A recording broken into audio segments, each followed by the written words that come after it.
Make your day richer than it was before. Got some good times knocking upon your front door. It's the Richard Wilmore Show.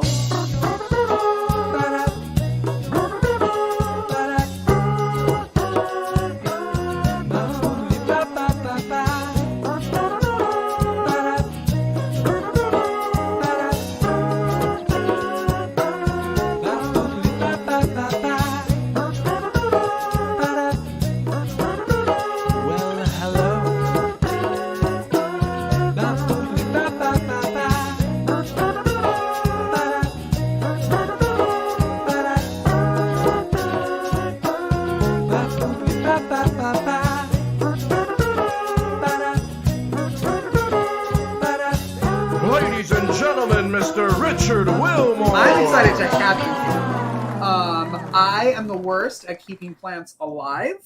Every year I buy basil and herbs, and I'm like, this is it. I'm going to plant them, and then 2 weeks later they're dead. So I wanted to invite you here to show everybody kind of how to do something and make it pretty and hopefully make it last a little bit longer than I can do. So tell everybody, introduce yourselves, and tell everybody where you're from. Do you want to start here? I'm 𝓕𝓵𝓸𝓷𝓪𝓵. I'm co-owner of Judy's Blooms. And I'm Judy Mello. Love it. And you're a new company here in San Antonio, yes? Yes, barely getting started. We won't open for a little while, but we're just trying to get the name out there. And what made you decide to start? You had a garden full of flowers and you were like, we should sell these. Absolutely. I mean, that's pretty much what it was. I mean, every time we made a bouquet, it just really sounded off with the people who we gave it to, and it felt like the right thing to do. And, you know, why not bring a little more sunshine to the South Side? And they're so cute. You've been posting, and that's what drew me to them, because they're also bright and they're fun. And I was like, I want to be a part of that. So what are we doing here today? Today, we're going to set up a bouquet, maybe a couple of different ones, actually. We've got a couple of things we pulled from our home garden, as well as the flower farm itself. We've got a couple of varieties here, but we just wanted to put something together that would look nice in anybody's centerpieces. And are these all, I know nothing about anything, so these might be really weird questions. Are these like summer flowers, fall flowers? Is that a thing? There's definitely that. That's definitely a thing. But I think the zinnias, for the most part, the majority of what we have, I mean, they've been blooming like crazy since the start. I want to say mid-spring, they kind of really started popping up, and they're still going strong here into late fall. So we'll see how they do. I'm sure the freeze will kind of let them die down.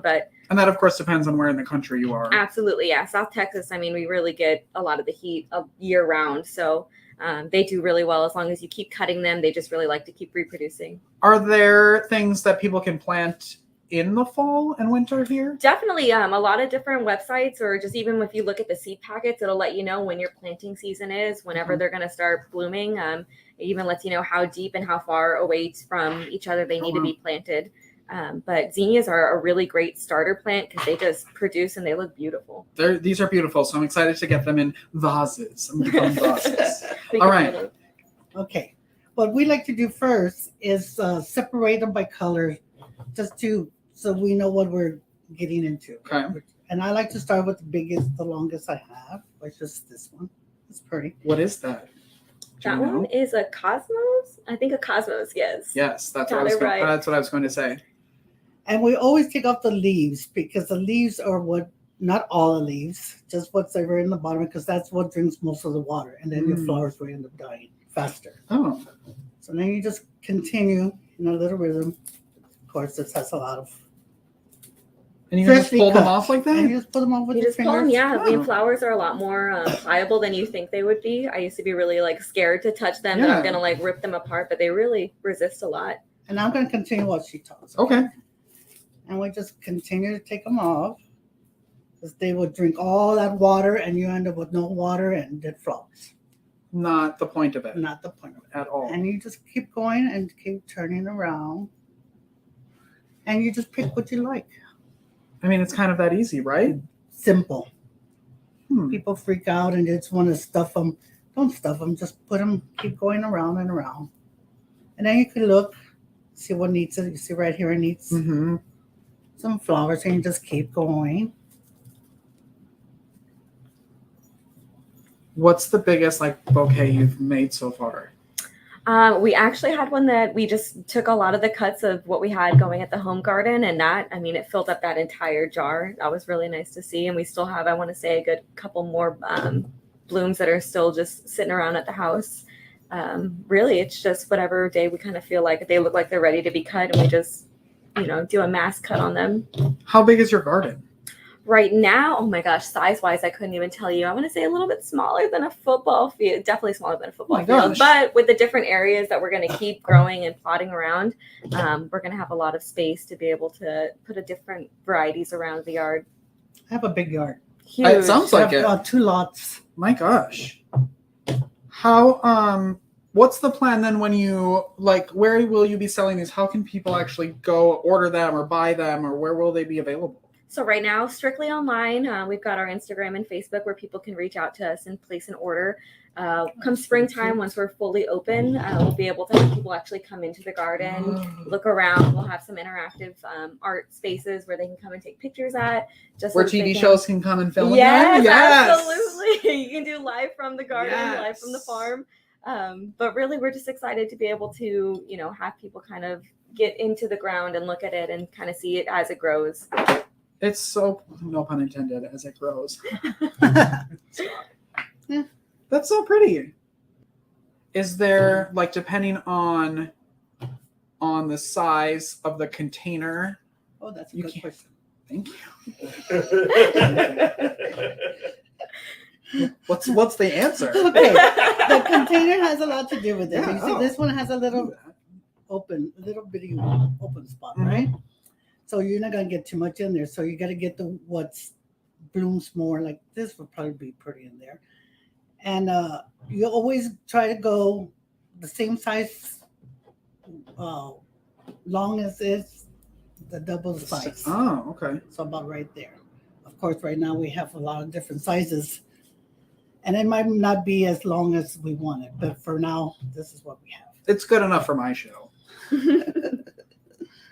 Are you supposed to, I know like when you buy them, when you order them or whatever, you get delivery, you're supposed to like cut them underwater and at an angle. Is that a real thing? Yeah, bias cut is preferred just so it gives it more availability to get the water into it.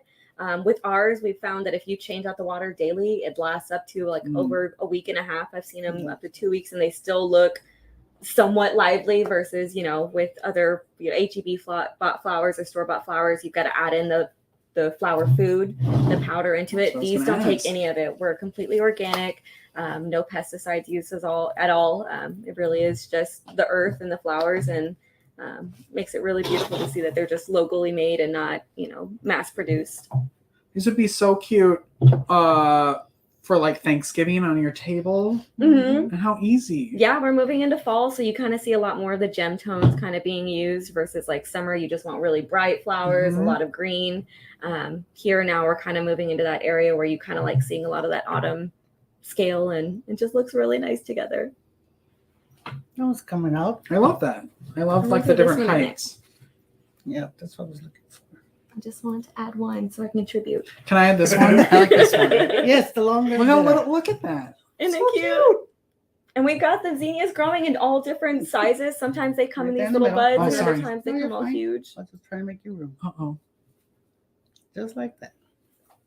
And then, of course, right here looks kind of bare, right? So we're just going to add a little bit Put that up against the wall. It's like the Christmas tree. Like there's always one part of the Christmas tree that doesn't look the best. No, we fill it up.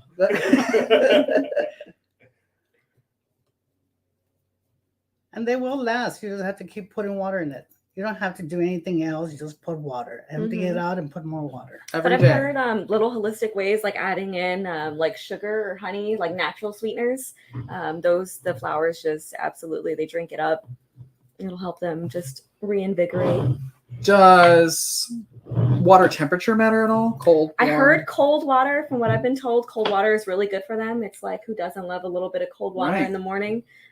So I think that definitely gives them that little shock that they need. But I've even heard with certain types of flowers like hydrangeas and stuff like that, if you actually put the bloom itself into the water, it's direct to it. So it'll just soak it up and reliven back up.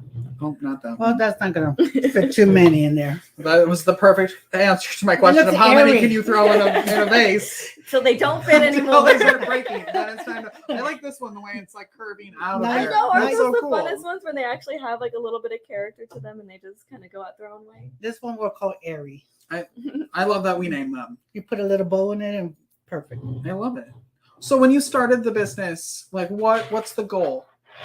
I mean, the Or goal. why did you start it? You said before kind of that you wanted just sunshine everywhere and color for Yeah. everyone. Absolutely. I mean, there's just a lot changing in the area that we live in, and just to be able to, bring a business that doesn't take away from the land, but actually adds to it. I mean, that's Mhm. really important, as well as being able to give, the community some engagement and being able to provide, adults and even children an outlet to be able to grow and to love gardening. I mean, how does that not benefit everybody? Right. And the bees love you, I'm sure. Absolutely. Oh The my gosh, the butterflies. bees and the butterflies. We Oh, love pollinators. beautiful. So it really has just been really peaceful to be able to be outside, be in the ground and to work with it, and then just kind of see bees and hummingbirds and butterflies kind of just come in and enjoy it as well. I live in a busy street, and back there it's like everything goes away. Just Can nice people and see it peaceful. from the street?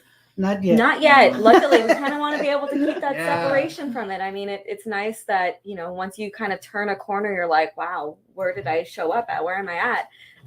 So we really like that right now. Eventually, there'll be like a grander entrance, but for now, we're just still under construction. We're So beginning. yeah. I mean, of course, you should go buy your flowers from them. But let's say I am home and I maybe want to have a plant. What are your recommendations or your tips for newbies who kill every plant they I have? mean, air plants are always the way to go. Are Your those ones that are- succulents, your yes. aloe vera. I mean, those are always a go-to. But They I'm a don't die. huge, yeah.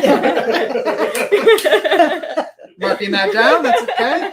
Good. They'll die and Yeah. they'll come back up. But I'm just a huge proponent of the zinnias. I mean, they just show up and show out every single time. Look how full they get. There's a variety of them too. No two ever really look exactly the same. Yeah. But they really do bring a lot of sunshine to your life. What about like seeds versus like going and like buying a plant at your local Yeah, I mean, home should you plant your own? if you want instant gratification, starters are the way to go. They're already there. They're already buds going. But I mean, seeing something come from seed is Yeah. totally different. That's your hands and the dirt. I mean, there's nothing that beats that. I mean, it just takes a lot of time and patience, but it's absolutely worth doing because you get a lot of more of a gratification out of it. And look how easy that was. I stood here and suddenly I have flower arrangements. Look at these. And they smell great. I know. They're so pretty. How can people best support you guys? I mean, we will always take donations, Mhm. but Thea Judy Blooms on Instagram and Facebook, there's a great way to interact with us. We try to keep people really involved in what we're doing and what's going on at the farm. It's definitely a lot more construction and updating before we're fully ready to be open to the public. But just being able to get our name out there right now is just a big deal because once we're up and going, it's hard to start once you're there. Yes. Once you're up and going, you're not going to have time to come hang out with me. So I'm glad I got you now. Thank you so much for stopping by today. Thank Thank you. you. Yeah, we Of really course. appreciate it. Come back anytime. We'll come back for Valentine's Day and make Valentine's Day flowers. Ooh. Perfect. Even from the garden, that would be great. We'll come to the garden. Yes. Yeah, I'm so excited. All right. Thank you so much for being here. We'll be right back after this.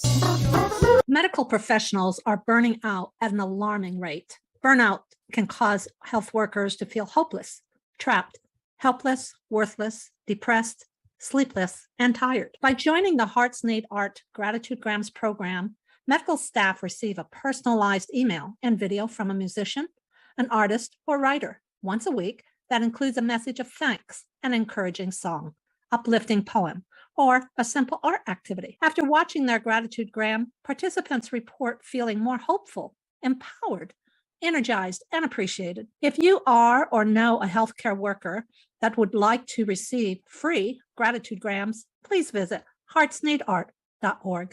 Hi, Wendy of The Right Fit. Let's talk about hair today. And if you find that you get a little bored with your hairstyle, you would be amazed how something as simple as getting an inch or two cut off the length, adding some long layers, changing up the color with some highlights or lowlights, Anything that simple can make you feel like a brand new person and give you a big old self-esteem boost. So talk to your hairstylist. They are the expert and they can help you come up with a great plan for a simple refresh.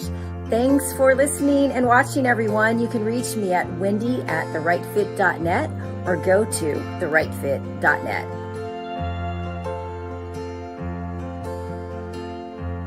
I mean, it's the same thing with like rehearsals. Like, you know, the first read is like, woof. You know, Yeah. but you know that. You're like, How are we I'm going to gonna do get it this? out. Yes. Yeah. And then you're like, oh, okay, these are who these characters are. I got it. Yes. Chris is in West Side Story, which opens March 11th. How was the table read for that? So far, those have been going great.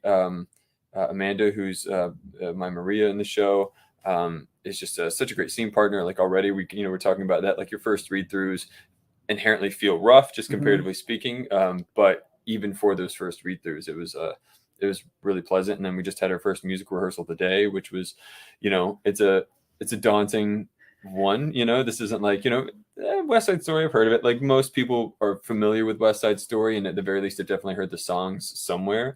And so it's one of those where you feel the pressure, I think, of like, I got to get this right. Yeah. You know what I mean? And so the music director has been so great on knowing exactly where like your problems are or the things you need to change. And then like within one or two notes, it's like, it just already sounds better. So I love having everyone here in the building. Usually it's so quiet and I hear nothing but outside noise. And the last couple of times I've been in the studio, I can hear everyone singing and there's laughter and there's like, I can hear it all. And it's so fun to be a part of that little community here in the studio building. So, oh, for sure. It's been good too. Like, just being part of like a big cast again in a show. And, we were kind of talking the other day, like, I feel like when you do theater, the vibe can kind of lean one or two ways. And like, one is like, kind of the toxic theater vibe that can permeate sometimes. And the other one is that familial bonds that you start making. And everyone has just been so fantastic to work with, man. Everyone from like the production and the director to the stage manager to,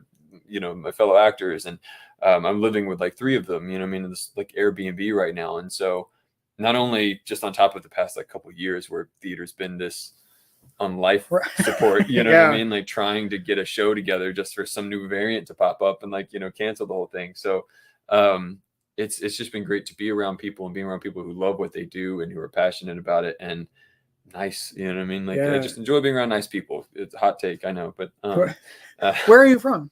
I'm originally from Alabama. Okay. Grew up there, and then now I live in New York City. Oh. Yeah. How do you like it? It's good. It's warmer man. here, right? Yeah, definitely warmer here. It's like more like, it goes back and forth. It's like 75 in the day and then like 42 at night. And you're like, you come out of rehearsal and you're like, it's like I'm chilly, but it's more consistent at least than like New York. And it's intense, man. It was such an interesting thing seeing New York go through the pandemic thing as well, because there's a time you could walk through Times Square and see like 6 people, and now it definitely feels back. It's like a new normal, I think, is what we're all kind of realizing it's just going to be. But for the most part, everyone's pretty much on the same page. Actually, I should say I live in Jersey now because my fiance and I just finally bit the bullet and said we're moving to Jersey City, which everyone should do. People, like until everybody starts moving there, and you're gonna be like, why is everybody in my city? Please don't do it. Yeah. Actually, it's terrible. So Awful, that's why awful. it was kind of like the Vikings naming like Iceland Green. Like that was a weird history take, but you know what I mean? Like they wanted everyone to not come there. So they're like, let's name it like Iceland or something. But yeah, it's good. I thought we were there for a week. We got everything unboxed, and I said, I gotta go. Wow. Bye. So I'm sorry to my wonderful fiance. She's great. She's taking care of our 2 cats. We opened on her birthday too, so it was really like kind of like a 2-punch kind of thing. But is she gonna be able to come? She's coming down. Okay, She's coming good. down to see it at least. So Good. yeah, hopefully she likes it. And Hopefully hopefully her review is like, you went away for a month for this. Yeah. No, it sounds like it's going to be fantastic. I'm so excited for March 11th. Who do you play in West Side Story? I'm Tony in West Side Story. And a lot of people are like, oh, it's a really big deal. And I'm like, it's because I'm not talented enough to play like anything else. Like there's so much of the show is like that dancing and the, and I don't have that ability. So it's pretty much, this one's like, you're going to be Tony, like, in this show. How long have you been an actor? I'm relatively new compared to most people in this production. I played soccer my whole life. And then in college, I had a wonderful professor, Tracy Riggs, who I had her for a different class, and she was like, you should come and audition for like this next show. I think you would really like the environment and like the theater. And I always had liked theater. I'd been a fan of theater, and it was one of those things, I think, that when you kind of start to look back, you're like, you can see the dots sort of throughout your life and kind of being like, oh yeah, I always was sort of performing and doing these things, and it wasn't on the forefront of my mind.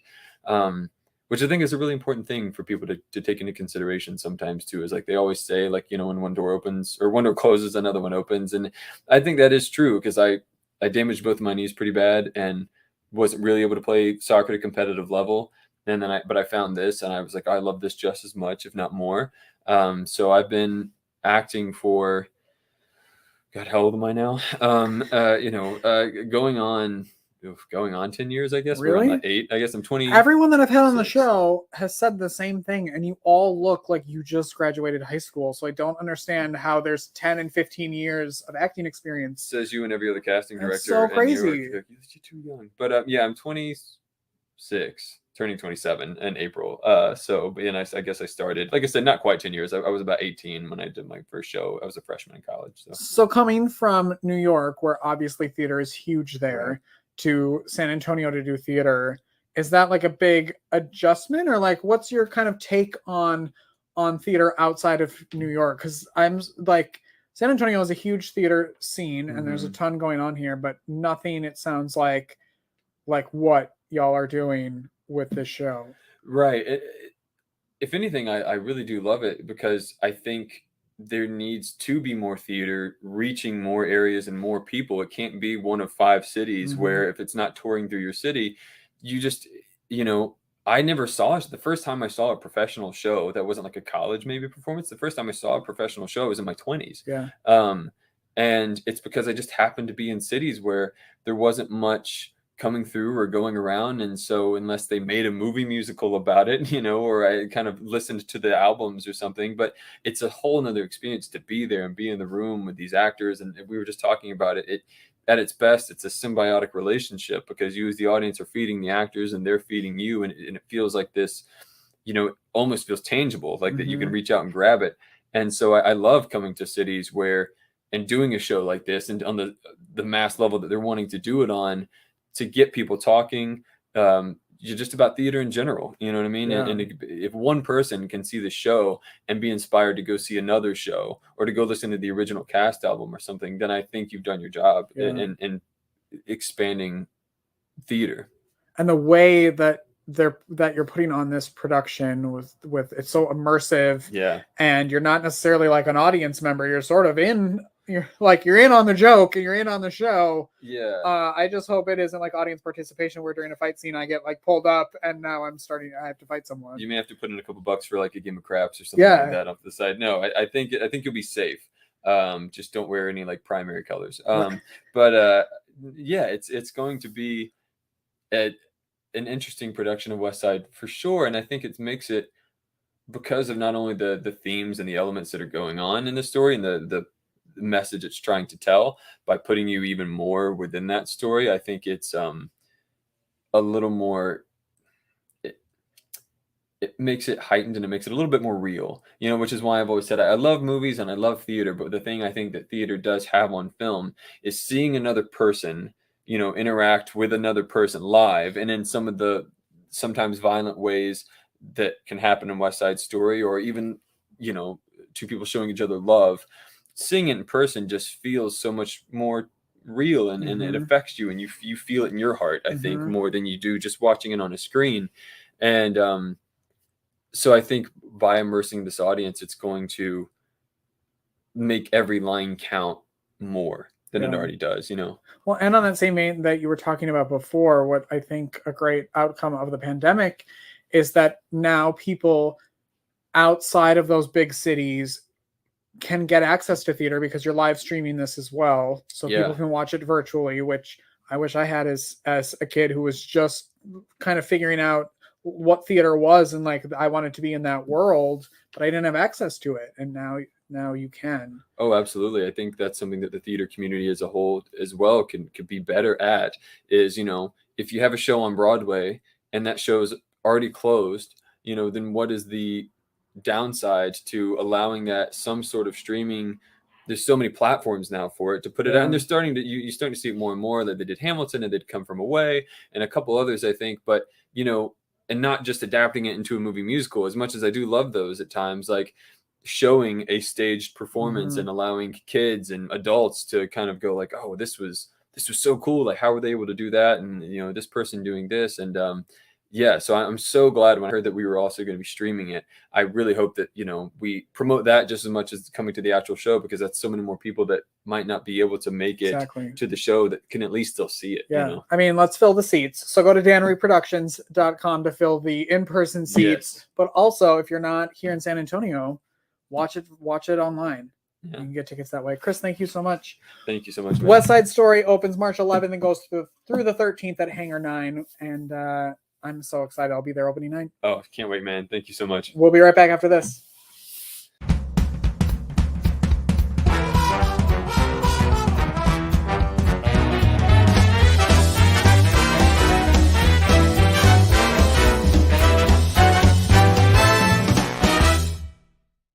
Wouldn't it be great if your business could have a commercial on TV? Now it can. Secure your Season 5 sponsorship by visiting 𝓕𝓵𝓸𝓷𝓪𝓵. Advertise on Apple TV, Roku, and Amazon Fire TV by sponsoring The Richard Wilmore Show. Become a sponsor today. Go to 𝓕𝓵𝓸𝓷𝓪𝓵 now. It's the Richard Wilmore Show.